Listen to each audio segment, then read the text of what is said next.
2025 का महाकुंभ तो सबको याद होगा, और याद होगी मोनालिसा भी, जो अपनी हरी हरी आंखों और खूबसूरती की वजह से बहुत जल्द वायरल हो गई थी। सब लोग उसे पहचानने लगे थे और उसे फिल्मों में काम भी मिलने लगा था। अब वो जो मोनालिसा है वो फिर से चर्चाओं में है।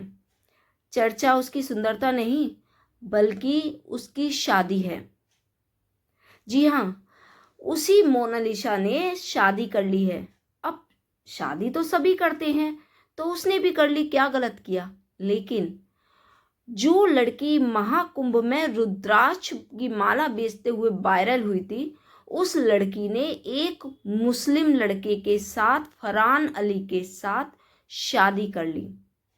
अब विवाद का विषय है वो यही है कि एक हिंदू लड़की ने मुस्लिम लड़के के साथ शादी की, और अब फरहान अली पर लव जिहाद के आरोप लग रहे हैं।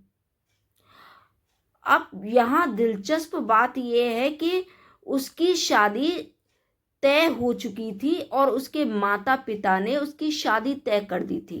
कुछ दिन में उसकी शादी भी होने वाली थी, लेकिन अचानक मोनालिसा चली गई फरहान अली के साथ और उसने केरल में जाकर उससे शादी कर ली।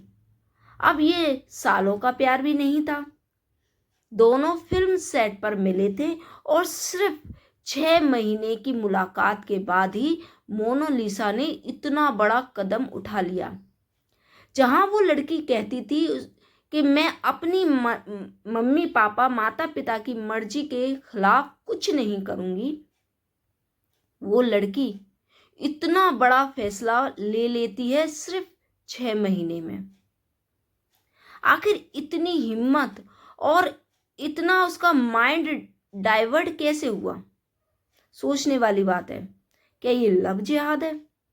देखिए, हम ज़्यादा तो नहीं जानते, ना उसके परिवार को जानते हैं, ना मोनालिसा को जानते हैं, लेकिन अगर दोनों ने आपस में शादी की है तो मुझे नहीं लगता कि इसको भागकर करने की ज़रूरत थी। अगर उसके माता पिता नहीं चाहते थे कि उसकी शादी फरहान अली के साथ हो, वो कहीं और करना चाहते थे, तो वो अपना विरोध दर्ज करा सकती थी। लेकिन उसने भागकर शादी की, ये गलत किया। और उसके बाद केरल जाकर शादी की। उसकी दादी और उसके जो छोटे छोटे भाई बहन है, वो उनका वीडियो बहुत वायरल हो रहा है, रो रो के वीडियो बना रहे हैं कि भाई ये लव जिहाद है और उसको उसका किडनैप करके किया गया है। अब ये किडनैप करके तो नहीं हो सकता, क्योंकि लड़की ऐसा भी नहीं है कि नॉर्मल हो। अब तो सब कुछ सब जानते हैं, तो उसका किडनैप तो नहीं किया जा सकता, लेकिन उसका माइंड जरूर डाइवर्ट किया जा सकता है, माइंड पर कंट्रोल जरूर किया जा सकता है।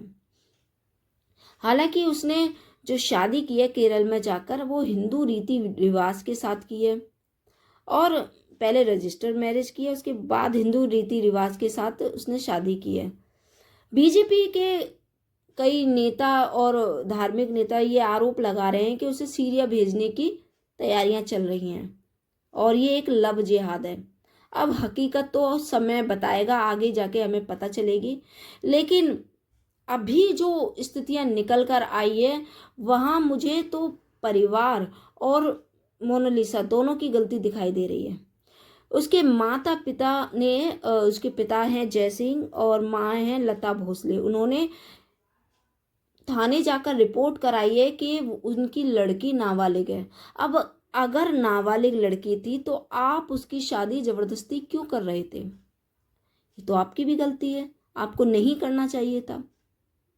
और अगर बेटी राजी नहीं थी तो जबरदस्ती तो नहीं करनी चाहिए थी, उसकी बात भी सुननी चाहिए थी अगर वो बालिग थी तो यहाँ माता पिता की भी एक गलती है, वो समझ नहीं पाए और अपनी जबरदस्ती उस पर थोप रहे हैं। अब लड़की पहले जैसी तो रही नहीं भाई, अब मशहूर हो गई है, हीरोइन बन गई है, तो उसके अपने जो आसपास के जो लोग हैं वो उसको बहला भी सकते हैं।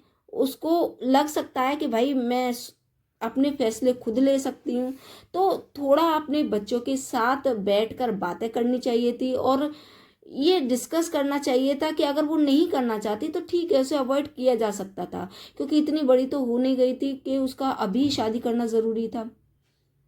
और मोनालिसा की गलती ये है कि उसे अपने माता पिता और अपने दादी दादा सबको रोता हुआ छोड़कर इस तरह किसी जो आप अच्छी तरह से उन्हें जानते भी नहीं और 6 महीने की पहचान के बाद उससे शादी कर ली। क्या पता, आप पढ़ी लिखी है नहीं, आपको इतनी समझ नहीं है कि सामने वाले क्या सोच रहा है। हो सकता है उनका माइंड ज़्यादा चल रहा हो धर्म को लेकर। अब जब लव जिहाद तो ये चलता है, ये अब दबी छुपी बात भी नहीं है। और आपने शादी भी कहाँ जाकर की? केरल, जो कि लव जिहाद के लिए बदनाम है। तो सोचने वाली बात है। अब आगे देखते हैं।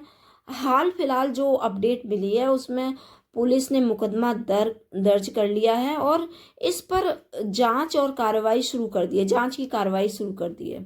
अब आगे पता चलता है कि क्या हुआ और किसकी गलती है, ये तो आने वाला वक्त ही बताएगा।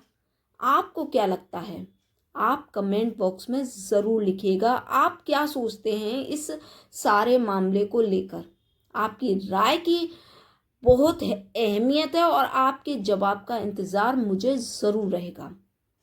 अगर आपको मेरी वीडियोस अच्छी लगती है, मेरे रिएक्शन अच्छे लगते हैं तो चैनल को सब्सक्राइब और वीडियो को लाइक करना बिल्कुल ना भूलें।